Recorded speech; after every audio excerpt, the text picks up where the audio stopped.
តាមពិតតកតងជាមួយនឹងការដោះបំណុលខ្ញុំបានជំរាបក៏ដូចជាផ្ដល់ផ្លូវខ្លះៗជូនបងប្អូនរួចទៅហើយកន្លែងនេះ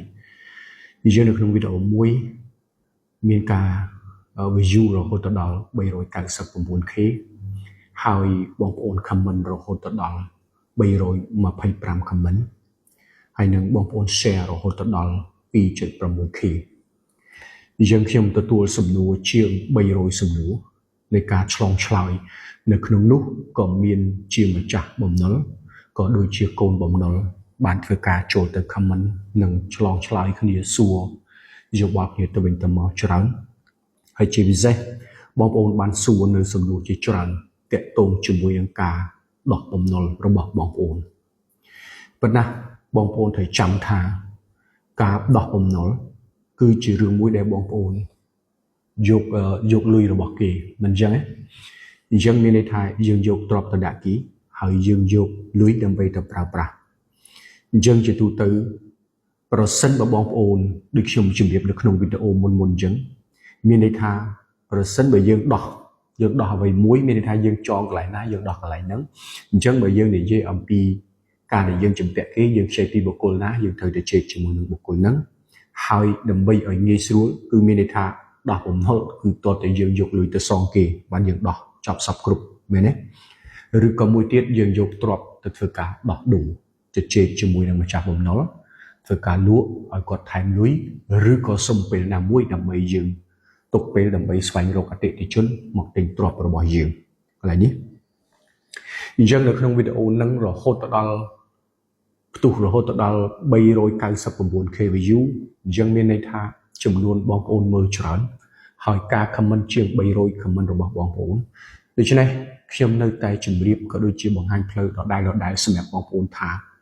ប្រសិនបើបងប្អូនមានបញ្ហាជាមួយនឹងបុគ្គលកយើងត្រូវតែជួបជាមួយគេខ្ញុំទទួលបានសំណួរច្រើនបងប្អូនខ្លះគាត់ថាខ្ញុំទៅជួបហើយគេមិនព្រមខ្ញុំទៅចរចាហើយយ៉ាងម៉េចក៏ដោយក៏គេនៅតែមិនព្រមគេនៅតែមិនសុខចិត្តគេតម្រូវឲ្យខ្ញុំត្រូវតែសងដើមនឹងការឬក៏គេតម្រូវឲ្យខ្ញុំផ្ដាច់លាក់នឹងលាក់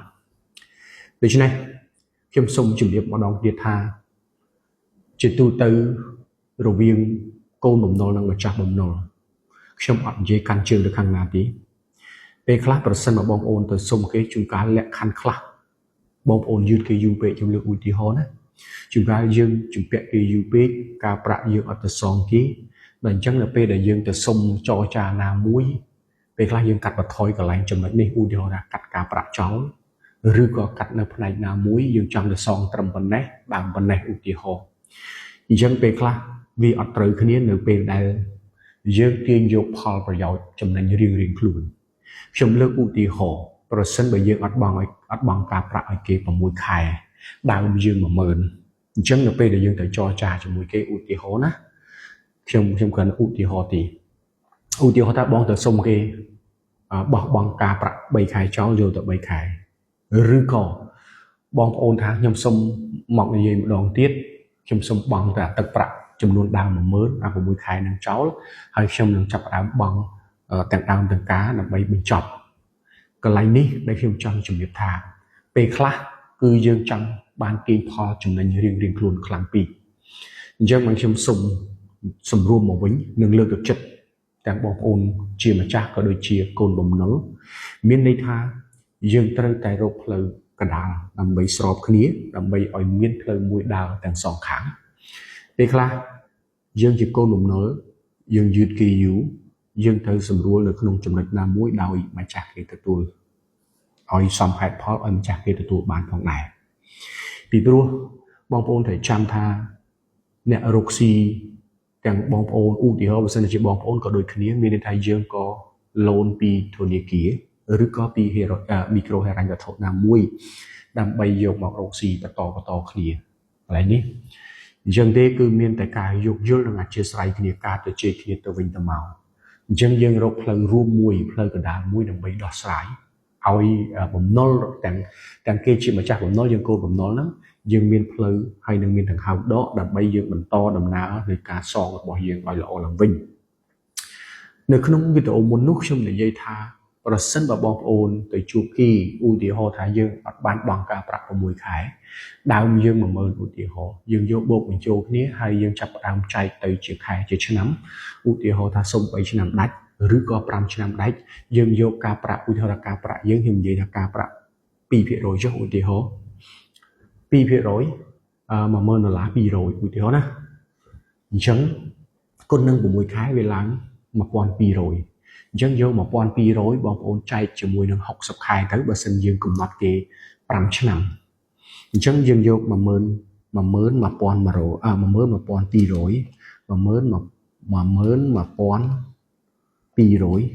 យើងយកចែកជាមួយនឹង60ខែយើងយកចែកជាមួយនឹង60ខែយើងឡើងគេមួយខែ $187 អញ្ចឹងរយៈពេល5ឆ្នាំដាច់កន្លែងនេះអញ្ចឹងអ្វីដែលខ្ញុំចង់និយាយនៅក្នុងវីដេអូមុនហ្នឹងគឺមានន័យថាយើងត្រូវតែសម្របសម្រួលគ្នាហើយជាពិសេសគឺបងប្អូនត្រូវតែមានការយោគយល់និងអធិស្ឋានគ្នាឲ្យបានល្អប្រសើរកន្លែងហ្នឹងខ្ញុំសូមជម្រាបបងប្អូនថាការដោះស្រាយអ្វីមួយមិនបាច់ចាំតែនិយាយឬបំណុលទេប្រសិនបើយើងមានវិវាទទៅលើព្រំដីមានន័យថាយើងត្រូវតែប្រជែកសងខាងម្ចាស់ភាគីដីខាងឆ្វេងឬក៏ខាងស្ដាំឧទាហរណ៍អញ្ចឹងយើងត្រូវតែសម្របសម្រួលគ្នាយើងត្រូវតែស្រោះស្រួលគ្នាដើម្បីរកផ្លូវណាមួយឲ្យវាល្អប្រសើរបំណុលដូចគ្នាប្រសិនបើម្ចាស់បំណុលគាត់ទម្លាក់ 50% យើងកូនបំណុលទម្លាក់ 50% ដូចគ្នាមានន័យថាខ្ញុំចង់មានន័យថាយើងរកផ្លូវស្មើគ្នាយើងកុំឲ្យពីព្រោះនៅក្នុងកលតិស័កនេះខ្ញុំយល់អំពីការរកចំណូលរបស់បងប្អូនអញ្ចឹងអ្នកខ្លះក៏គាត់រកចំណូលឥឡូវគាត់ពិបាកអញ្ចឹងទេខ្ញុំយល់ថាម្ចាស់បំណុលក៏គាត់យល់អំពីសុខទុក្ខរបស់បងប្អូនដែរឲ្យតែយើងមិនគេចវេះឲ្យតែយើងតែព្យាយាមជួបនិងចរចាជាមួយគេខ្ញុំជឿថាដំណោះស្រាយនៅតែមានកន្លែងនេះហើយជាពិសេសបើសិនបើយើងដាក់ទ្រព្យអីមួយតម្កល់អីមួយយើងអស់លទ្ធភាពយើងទៅជែកជាមួយនឹងម្ចាស់បំណុលទៅសំណុំពរគាត់ឲ្យជួយទិញណាឲ្យជួយទិញដីយើងឬក៏របស់អីមួយដែលយើងដាក់តម្កល់ពីរបស់យើងឲ្យគាត់ហ្នឹងដើម្បីឲ្យគាត់ជួយទិញយើងឬក៏បើគាត់មិនមានលទ្ធភាពទិញទេឲ្យគាត់ជួយរកមួយដើម្បីឲ្យលក់ដីហ្នឹងឬក៏ចំការហ្នឹងឬក៏ស្រែហ្នឹងឧទាហរណ៍ណាអញ្ចឹងមានតែការជជែកនិងយោគយល់គ្នាសង្រួមគ្នាទៅវិញទៅមកអញ្ចឹងជាចំណុចមួយដែលខ្ញុំតែងតែលើកទឹកចិត្តថាបងប្អូនត្រូវតែរកផ្លូវកណ្ដាលមួយរកផ្លូវរួមមួយដើម្បីឲ្យយើងស្រួលទាំងអស់គ្នាទាំងកូនបំណុលនិងម្ចាស់បំណុលហើយដូចខ្ញុំជំរាបចឹងថាម្ចាស់បំណុលក៏ត្រូវទទួលនៅសំណុំពរណាមួយយើងមើលអំពីភាពជាក់ស្ដែងរបស់កូនបំណុលយើងនឹងសម្រួលនៅក្នុងចំណុចណាមួយជូនគាត់អញ្ចឹងកូនបំណុលដូចគ្នាដែរឧទាហរណ៍ក្នុង3លក្ខខណ្ឌគេជួយយើងបានតែ2លក្ខខណ្ឌទេអញ្ចឹងយើងក៏ព្រមទទួលទៅសូមកុំឲ្យមានការយើងជជែកគ្នាឬក៏យើងមិនយល់គ្នាទៅវិញទៅមកអញ្ចឹងនៅក្នុងកលតិស័កនេះដើម្បីដោះស្រាយឲ្យមានភាពវិជ្ជមានដូចគ្នាឲ្យស្មើគ្នាយើងត្រូវតែយោគយល់និងអធ្យាស្រ័យគ្នាអញ្ចឹងការដោះស្រាយអ្វីមួយក៏ដោយប្រសិនបើយើងចង់ឈ្នះរៀងខ្លួនប្រសិនបើយើងមិនទទួលនៅចំណុចណាមួយរៀងខ្លួនអញ្ចឹងភាពស្របវាមិនមានទេហើយភាពដែលរកផ្លូវវិជ្ជមានមួយក៏វាអត់មានដែរផ្លូវកណ្ដាលរួមជាមួយគ្នាក៏វាអត់មានប្រសិនបើយើងនៅតែបន្តចង់បានបែបនេះបែបនោះអញ្ចឹងយើងដោះស្រាយអត់ចេញទេកូនបំណុលក៏យើងត្រូវតែយោគយល់អំពីសុខទុក្ខម្ចាស់លុយវិញផងដែរកាលពីយើងមានតម្រូវការយើងទៅខ្ចីគាត់ហើយយើងក៏បានព្រមលក្ខខណ្ឌនៅក្នុងឧទាហរណ៍ថាការប្រាក់ប៉ុណ្ណេះសេវារដ្ឋបាលប៉ុណ្ណេះឬក៏បងត្រូវបង់ចំណុចនេះលក្ខណៈអញ្ចឹងយើងក៏បានព្រមព្រៀងនឹងឯកភាពជាមួយនឹងម្ចាស់លុយហើយយើងក៏បានដិតមេដៃទទួលនៅអ្វីដែលយើងបានព្រមព្រៀងគ្នាអញ្ចឹងទេបានខ្ញុំលើកទឹកចិត្តថាត្រូវតែជជែកគ្នាយោគយល់គ្នាអធ្យាស្រ័យឲ្យគ្នាទៅវិញទៅមកហើយជាពិសេសឧទាហរណ៍ម្ចាស់លុយខ្ញុំយល់ថាម្ចាស់លុយប្រកាសជាគាត់នឹងយល់អំពីសុខទុក្ខរបស់បងប្អូន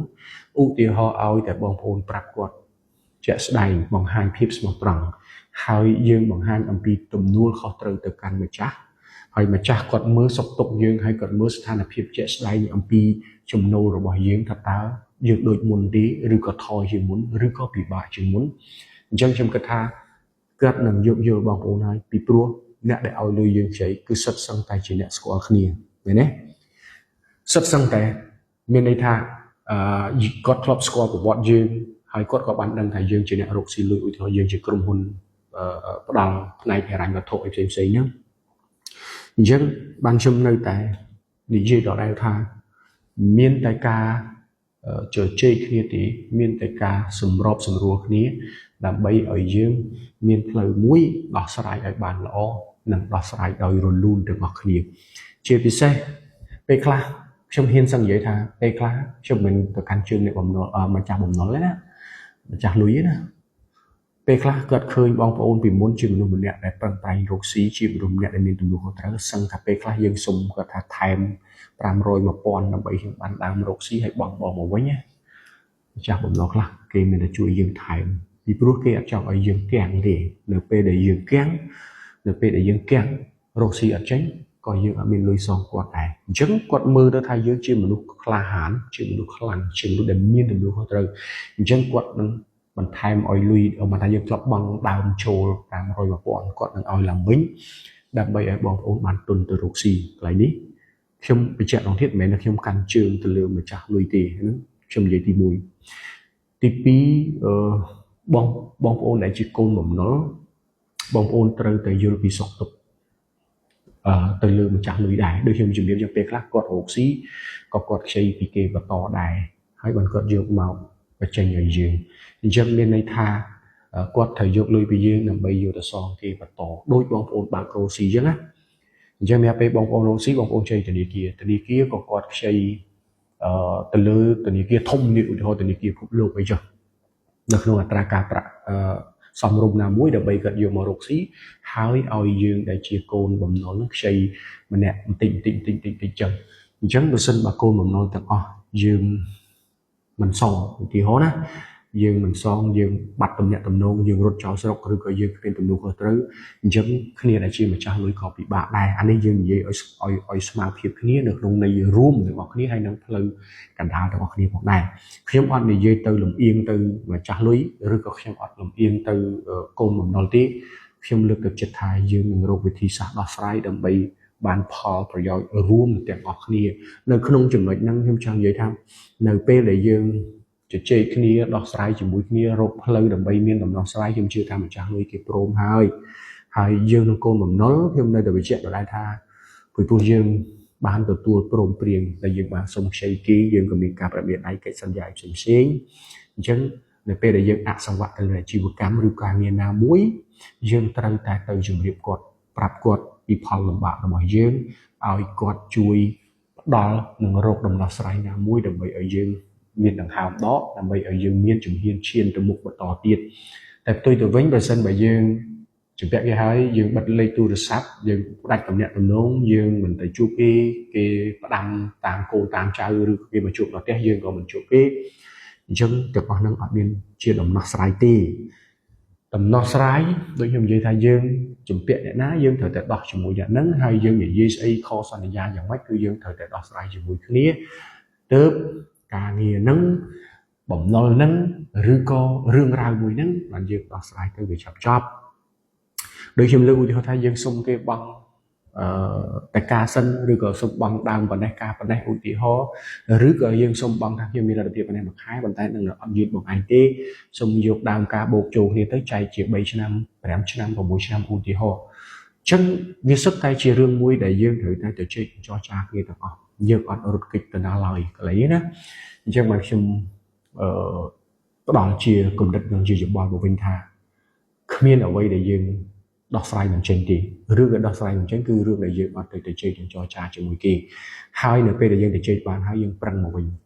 ដែលក្នុងនាមយើងថាយើងអូខេអាជីវកម្មយើង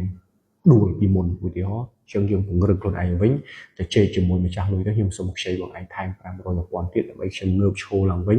ខ្ញុំបើកវាហើយខ្ញុំនឹងប្រឹងរកសងជូនបងតើបងយល់យ៉ាងណាដែរប្រសិនបើបងអត់បានជួយខ្ញុំនៅចំណុចនេះ មានន័យថាខ្ញុំមិនដឹងថាទៅរកណាទីឃើញទេអញ្ចឹងយើងលើកហេតុផលទៅយើងទៅជេកទៅនិយាយទៅហើយបើសិនមកក្នុងលក្ខខណ្ឌណាមួយគេគាត់មិនព្រមអញ្ចឹងយើងទៅជេកជាមួយថាបើសិនយើងចង់លក់ទ្រព្យលក់អីទៅជេកជាមួយគាត់ទៅឲ្យគាត់ជួយសម្រួលកាត់យកដីឬក៏ស្រែចម្ការរបស់យើងឬក៏នៅរបស់ណាដែលមានតម្លៃដែលយើងថាយើងអាចលក់សងគាត់បានណាអញ្ចឹងទាំងអស់ហ្នឹងដែលខ្ញុំសរុបជារួមមកវិញថាមានតែការចរចាមានតែការទៅជែកការជួបគ្នាទេទើបយើងដោះស្រាយចេញទាំងអស់ហ្នឹងណាអញ្ចឹងខ្ញុំយល់អារម្មណ៍ឃើញបងប្អូនមួយចំនួនធំដែលគាត់ជាប់បំណុលគឺគាត់មានថាគាត់តានតឹងគាត់ពិបាកចិត្តគាត់មិនដឹងថាដោះស្រាយដោយវិធីណាគាត់សួរខ្ញុំទៅធ្វើម៉េចដោះឲ្យចេញរឿងដែលដោះចេញគឺយើងជពាក់លុយសងលុយអានេះយើងនិយាយខ្លីសាមញ្ញណាជពាក់លុយសងលុយអាហ្នឹងចប់តែយើងថាបើខ្ញុំអត់មានលុយខ្ញុំអត់ការងារអញ្ចឹងយើងត្រូវប្រឹងរកការងារទាំងឡាយណាមិនថាប្រាក់ខែតិចច្រើនយប់ថ្ងៃអីទេព្យាយាមកសាងហើយព្យាយាមក្រោកឈរឡើងវិញខ្ញុំលើកទឹកចិត្តនិងជំរុញបងប្អូនថារាល់បញ្ហាវាពិតជាមានដំណោះស្រាយហើយប្រសិនបើបងប្អូនបាក់ទឹកចិត្តឬក៏មិនសប្បាយចិត្តបាត់បង់ការងារឬក៏បាត់បង់អាជីវកម្មសូមពង្រឹងស្មារតីហើយក្រោកឈរឡើងវិញព្យាយាមងើបបន្តទៀតឧទាហរណ៍យើងមានជំនាញខាងកសិកម្មទៅធ្វើកសិកម្មឡើងវិញយើងមានជំនាញខាងចិញ្ចឹមសត្វត្រីអីផ្សេងឬក៏យើងទៅធ្វើអីផ្សេងធ្វើម៉េចឲ្យយើងមានចំណូលកន្លែងនេះខ្ញុំជឿថាមួយឆាកជីវិតរបស់មនុស្សយើងម្នាក់យើងមិនជួបភាពបរាជ័យឬក៏ភាពស៊យក្នុងមួយជីវិតទេអញ្ចឹងយើងនឹងមានថ្ងៃណាមួយនឹងមានពលឺរះឲ្យយើងភ្លឺឡើងវិញហើយយើងនឹងមើលឃើញផ្លូវថ្មីយើងនឹងមើលឃើញផ្លូវដ៏វែងឆ្ងាយសម្រាប់ធ្វើខ្លួនឯងក្រោកឈរឲ្យរឹងមាំជាងមុនអញ្ចឹងពីខ្ញុំមានតែការលើកទឹកចិត្តនិងជំរុញឲ្យបងប្អូនទោះបីជាយើងជួបការលំបាកប៉ុណ្ណាក៏ដោយ